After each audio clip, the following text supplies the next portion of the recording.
Welcome to ABC campus. आज हम regulatory framework of accounting इन पाकिस्तान में क्लासिफिकेशन ऑफ कंपनीज को डिस्कस करेंगे। तो सबसे पहले हम बात करेंगे कि ये जो कंपनीज की क्लासिफिकेशन है ये क्या क्या है, इसमें इंपॉर्टेंस क्या है इस क्लासिफिकेशन करने की, यानी डिफरेंट क्लासिफिकेशन में जाने से क्या फ़र्क पड़ता है, और उस क्लासिफिकेशन के लिए कुछ की पॉइंट्स जो हमें ध्यान में रखने होंगे उस पर बात करेंगे।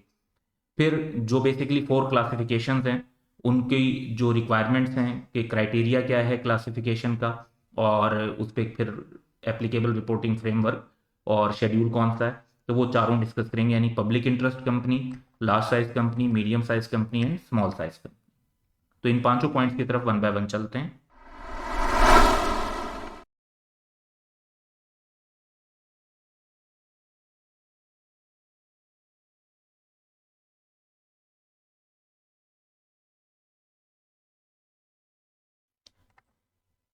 तो कंपनीज एक्ट के अंदर बेसिकली इस पे थर्ड शेड्यूल है कंपनीज एक्ट का, और उसमें जो है 4 क्लासिफिकेशन डिफाइन हुई है: public interest company, large size company, medium size company और स्मॉल साइज कंपनी। ये क्लासिफिकेशन इंपॉर्टेंट क्यों है? ये क्लासिफिकेशन इसलिए इंपॉर्टेंट है कि ये क्लासिफिकेशन दो चीजें डिटरमाइन करती है। Number one, applicable accounting framework, के जो कंपनी होगी वो क्या आईएफआरएस को फॉलो करेगी, या अकाउंटिंग स्टैंडर्ड फॉर एनपीओस को फॉलो करेगी, या एक और है accounting and financial reporting standard for small size entities, तो उनको अप्लाई करेगी। और एप्लीकेबल रेगुलेटरी रिक्वायरमेंट्स कौन सी अप्लाई होंगी, यानी उस पर 4 शेड्यूल अप्लाई होगा या 5th शेड्यूल अप्लाई होगा, क्योंकि 4th शेड्यूल की डिस्क्लोजर रिक्वायरमेंट्स जनरली ज्यादा हैं और 5th शेड्यूल की जो डिस्क्लोजर रिक्वायरमेंट्स हैं वो निस्बतन कम है। की पॉइंट्स ये हैं कि जो क्लासिफिकेशन होगी वो बेस करेगी प्रीवियस ईयर के ऑडिटेड फाइनेंशियल स्टेटमेंट्स पे, क्योंकि क्लासिफिकेशन में हम देखेंगे कि बात हो रही होगी कि अगर कंपनी का रेवेन्यू इतना है, अगर कंपनी का पेड अप कैपिटल इतना है, तो वो पेड अप कैपिटल और रेवेन्यू या टर्नओवर देखा जाएगा लास्ट ईयर की ऑडिटेड फाइनेंशियल स्टेटमेंट्स की बेस पे। क्या किसी कंपनी की क्लासिफिकेशन चेंज हो सकती है? वो तब चेंज हो सकती है अगर वो प्रीवियस क्राइटेरिया में फॉर 2 कंसेक्टिव ईयर फॉल ना कर रही। तो क्लासिफिकेशन तब चेंज होगी अगर जो previous criteria for 2 consecutive years जो है वो रेलिवेंट ना रहे, तो उसकी वजह से क्लासिफिकेशन अपवर्ड या डाउनवर्ड जा सकती है। कई जगह पे हम जब क्राइटेरिया देखेंगे तो वहां पर नंबर ऑफ एम्प्लॉइज की बात भी हो रही है, तो नंबर ऑफ एम्प्लॉइज की जब भी बात हो रही होगी तो उसका मतलब होगा average number of person employed by a company in that financial year calculated on monthly basis। अब इसका क्या मतलब है? इसका मतलब ये है कि हर मंथ के एंड पर देखेंगे कि उस मंथ में कितने नंबर ऑफ एम्प्लॉइज थे, तो वो सारे 12 फिगर्स हर मंथ, जनवरी से लेकर दिसंबर तक या जुलाई से लेकर जून तक जो भी टाइम है, और उसको डिवाइड कर देंगे 12 से,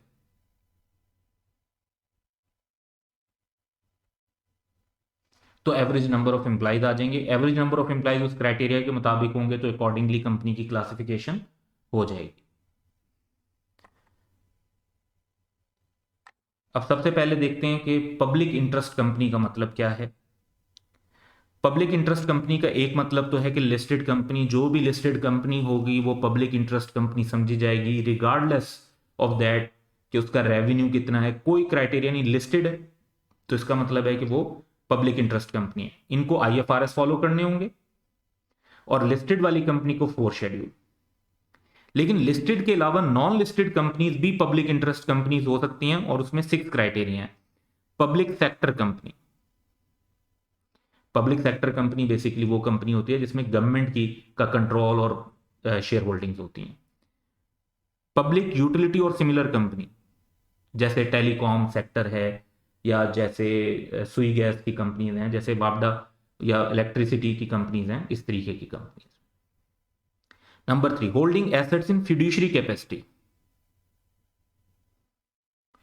तो बैंक हो गया, इंश्योरेंस कंपनीज हो गई, सिक्योरिटीज ब्रोकर डीलर हो गए, pension fund, mutual fund, investment banking, ये वो लोग होते हैं जो ब्रॉड ग्रुप ऑफ आउटसाइडर यानी जनरल पब्लिक के बिहाफ पर उनके पैसे इनके पास होते हैं, तो ये भी पब्लिक इंटरेस्ट कंपनी कहलाएंगी।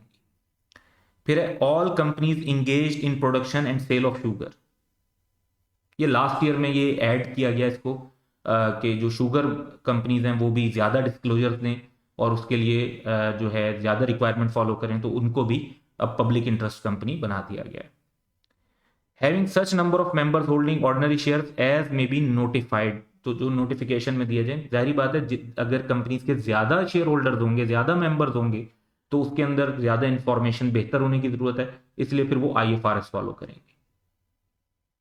और लास्ट वन है होल्डिंग एसेट एक्सीडिंग सच वैल्यू, तो ये एसेट की वैल्यूएशन की बेस पर होगी। एज में बी नोटिफाइड, ऑब्वियसली ये SECP नोटिफाई करेगा कि जी जिन कंपनीज के एसेट्स इतनी वैल्यू से ज्यादा के हैं वो IFRS फॉलो करें, यानी उन्हें पब्लिक इंटरेस्ट कंपनी समझा जाएगा। तो इसमें से लिस्टेड कंपनी हो या नॉन लिस्टेड हो, IFRS फॉलो करने, लिस्टेड होगी तो 4 शेड्यूल फॉलो करेंगे, और लिस्टेड कंपनी की सब्सिडरीज भी आगे ये 4 शेड्यूल में मेंशन है, और 5th शेड्यूल होगा तो वो नॉन लिस्टेड कंपनीज जो होंगी उनके लिए 5th शेड्यूल होगा। तो शेड्यूल का फर्क है, लेकिन स्टैंडर्ड एप्लीकेबल अकाउंटिंग फ्रेमवर्क जो है वो दोनों में सेम है।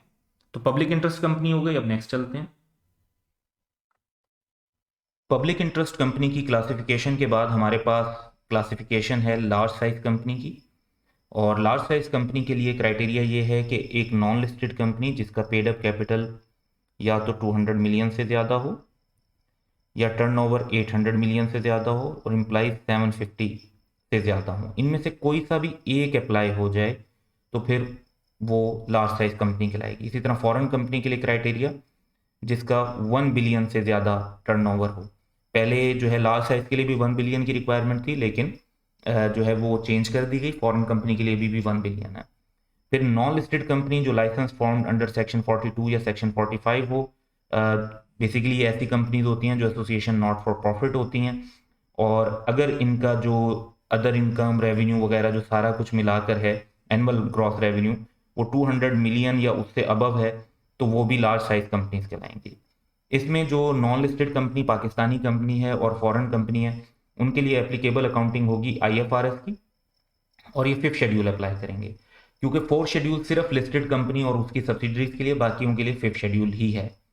और जो बेसिकली ऐसी कंपनीज हैं जो नॉट फॉर प्रॉफिट हैं, तो वो अपने IFRS को भी फॉलो करेंगी, लार्ज साइज हैं, और वो अकाउंटिंग स्टैंडर्ड फॉर NPO को भी फॉलो करेंगी। तो इनके एप्लीकेबल रिपोर्टिंग फ्रेमवर्क 2 हो जाएंगे, IFRS भी फॉलो करने हैं और अकाउंटिंग स्टैंडर्ड फॉर NPO को भी फॉलो करना है। नेक्स्ट हमारे पास आ जाती है मीडियम साइज कंपनी की क्लासिफिकेशन। इस क्लासिफिकेशन में थोड़ी सी ज़्यादा कह लें कि डिटेल्स हैं। एक तो ये कि नॉन लिस्टेड पब्लिक कंपनी अगर हो, पब्लिक, लार्ज में इससे फ़र्क नहीं पड़ता कि वो पब्लिक है या प्राइवेट है, यहाँ पे पब्लिक की अलग बात होगी, प्राइवेट की अलग होगी। तो पब्लिक कंपनी है जिसका कैपिटल लेस देन 200 मिलियन है, टर्नओवर अप टू 800 मिलियन है, और इम्प्लाइज 250 से तो ज़्यादा है लेकिन 750 से कम है, तो वो मीडियम साइज कंपनी कंसीडर होगी। प्राइवेट कंपनी में ये कि जिसका जो पेड अप कैपिटल है वो 10 मिलियन से 200 मिलियन तक हो, टर्नओवर 150 से 800 हो, और इम्प्लाइज जो है वो मोर देन 250 हो लेकिन लेस देन 750 हो। तो और फॉरेन कंपनी जिसका टर्नओवर 1 बिलियन से कम है। फिर एसोसिएशन जो नॉट फॉर प्रॉफिट है, उनमें ये है कि जिनका रेवेन्यू 200 मिलियन से कम है। तो इसमें कॉन्सेप्ट ये होगा कि मीडियम साइज कंपनी के लिए revised IFRS for SSC apply होंगे, और ये जो स्टैंडर्ड्स हैं ये बेसिकली ICAP ने इशू किए हुए हैं, तो उनको फॉलो किया जाता है। उसके बाद जो है वो 5th शेड्यूल इसमें फॉलो होगा तमाम के लिए, क्योंकि ये नॉन लिस्टेड कंपनी है। और NPO जो होगी वो accounting standard for NPO use करेगी। यहाँ पर अगर आप नोट करें तो medium size companies IFRS follow नहीं करती, इनके निस्बतन मिलते जुलते स्टैंडर्ड्स हैं, लेकिन इनके थोड़े सिंप्लीफाइड और कम रिक्वायरमेंट वाले स्टैंडर्ड्स हैं। नेक्स्ट हमारे पास स्मॉल साइज कंपनी की क्लासिफिकेशन है, जिसमें जस्ट प्राइवेट कंपनीज आती हैं। ऐसी प्राइवेट कंपनी जिनका पेड अप कैपिटल भी 10 मिलियन तक का हो, इससे ज़्यादा ना हो, टर्नओवर भी 150 मिलियन से कम हो, और इम्प्लाइज 250 से ज़्यादा ना हो। तो ये भी revised AFRS for SSC follow करते हैं और 5th शेड्यूल को फॉलो करते हैं। इस सिचुएशन में भी IFRS फॉलो नहीं हो रहे होते। तो इन शॉर्ट अगर हम देखें तो IFRS जो हैं वो फॉलो हो रहे होंगे जब एक पब्लिक इंटरेस्ट कंपनी होगी या लार्ज साइज कंपनी होगी। तो उसमें IFRS फॉलो हो रही होंगी, और बाकी सिचुएशन में जो है दूसरे स्टैंडर्ड्स हैं, जिसमें रिवाइज्ड AFRS फॉर SSEs भी हैं और अकाउंटिंग स्टैंडर्ड फॉर NPOs भी हैं। फिर शेड्यूल की अगर बात करें तो जो लिस्टेड कंपनी हैं और उनकी सब्सिडरीज हैं उनके लिए जो है 4 शेड्यूल अप्लाई होता है कंपनीज एक्ट का, और बाकी तमाम कंपनीज चाहे वो फिर जो है वो लार्ज साइज में आए, चाहे मीडियम में आए, चाहे वो जो है वो स्मॉल में आ जाएं, तो वो 5th शेड्यूल फॉलो कर रही होंगी अगर वो नॉन लिस्टेड हैं। क्योंकि लिस्टेड हो गई तो फिर साइज या टर्नओवर मैटर नहीं करता, वो तो वैसे ही पब्लिक इंटरेस्ट हो जाएगी, और उस पर फिर IFRS और 4th शेड्यूल फॉलो करना पड़ेगा, उनकी सब्सिडरीज को भी 4th शेड्यूल फॉलो करना पड़ेगा। So that's all for today. Have a good day.